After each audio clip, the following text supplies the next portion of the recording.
Oh, no, no, no, no.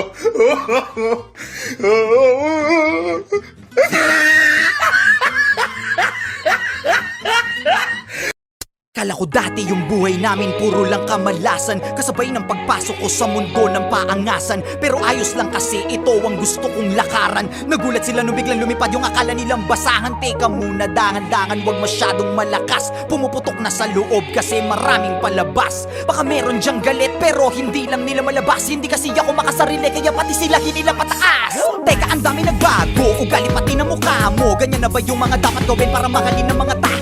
Sa bagay sanay ka naman, no respeto daw kahit pa. No, kung gusto nyo ng respeto, tanungin nyo na sila kung magkano. Huwag magpapakapekto, kala mo perfecto. Lalo pag nagsalita na yung mga yang kala mo walang depekto. Samantalang ako, ginawa ko lang lahat ng ito ng puro diretsyo. Habang ikaw kailangan may siraan ka para lang makaasenso. Para ka lang chismosong, ginawan na lahat ng kwento. Isa kang kupal na manunulat, ya puro ka lang imbento. Tinapakan, inangasan, sinabihang umalis na lang ako rito. Nilabanan, hinayaan, kaya ngayon ako na ang bago paborito. Titirahin nyo ko si balong lang nagdala. Huwag kayong mag-alala, meron din kaming dala. Ganyan naman yung mga ulule, mahilig mangumpara. Nagpapanggap na malawak ang utak, makitid pala. Tanga ka, halatang talangka ka talaga. Kung ako'y guro na awa lang, kaya ka nakapasa. Kala mo lang matalim na kulang ka pa sa tasa. Tumitira ng mabilis, naiintindihan ka ba? Simulan ko na to kung paano ko bumanat para bumakat sa mga tao. Kaya ko tumira kasi diba tinitira mo ko noong mga panahon na wala akong nakikita sa malayo. Pero di ko tinigilang mga bayo. Ngayon naging malinaw na malabo, pero di nyo makikita ang nakatago.